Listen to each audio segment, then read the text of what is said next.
Hi, welcome to another video. Today I'm going to talk about CAD integrations, more specifically about SOLIDWORKS integration. So you can go into our integration page and download the SOLIDWORKS integration from here.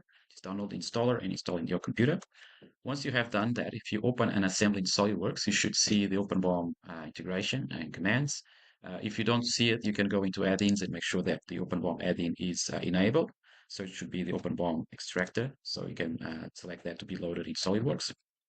So the first thing to do, I would recommend to go into settings and log in with your account, and then uh, you can use the quick start configuration that extracts some of the properties of your SolidWorks models and information, like type will be if it is an assembly or a part, file name, description, configuration name, material, and revision. You can add more properties. This selection shows the properties from the open model at the time, so you can configure to add more to and send them to OpenBOM. I also recommend that you tick and select file settings to start extracting derivatives, select OpenBOM storage, and start with drawings as PDF. You can use other options, but some of these might take a longer time to generate, especially like assemblies as step. So you can start with drawings.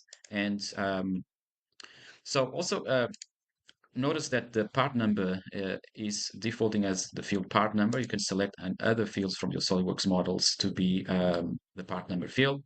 If you have no part number information in your SOLIDWORKS file properties, then it will default to the file name. So that's also the default setting in SOLIDWORKS bill of materials. It defaults to the document name. So you can see that's also the default when bringing part number information to bill of materials.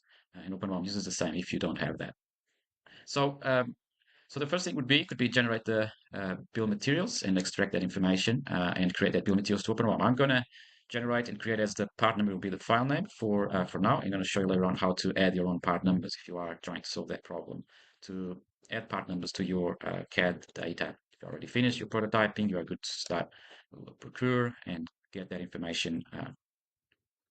So this will take a couple of seconds and it will create a bill of material directly in OpenBOM.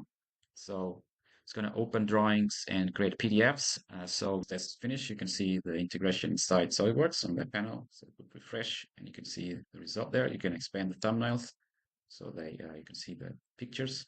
So you can also expand different levels. So it's a multi-level bill of material, so you can navigate to all those structures. Notice how this interface is also live and dynamic. You can see more information here, and you can also add more items to the bill of material. So if you click on expand this a bit further, you can expand this panel and see a bit more information. You can also add new items if you want to. So you can add items to this bill of material. For example, non-model items. It's fully, for example, adding lubricants and other wiring, other non-model items to the bill of material. You can do directly from here. Other interesting integration is you can actually update back to CAD. In order to do that, you can go into settings, configure the advanced properties, and configure the update properties back to CAD. So you can create a new one. If you look in this example that I already created before, it's only updating description back to CAD. So once you have that enabled, if you make a change, for example, in a specific component, let's say this bike rim, let's say it's 26 size. So you update back in SolidWorks and you back in OpenBOM and you say update CAD properties. You go there, update CAD properties, and you can create the property that exists, description exists. So click on import properties, and that will, so you can select that bill of material there, import properties, and this will update the description back to CAD. So it's going to take a couple of seconds. Setting the model, there it is, successfully updated. So if you go into this bike rim over here, and you can see that it would be updated. Let's bring that back.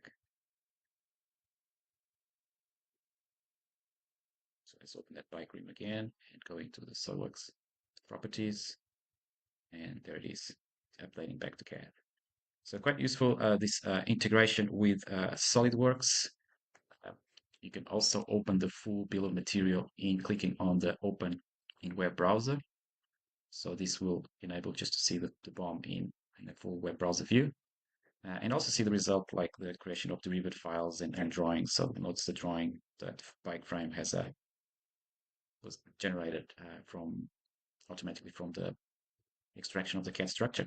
So I hope you enjoyed this video. See you next time.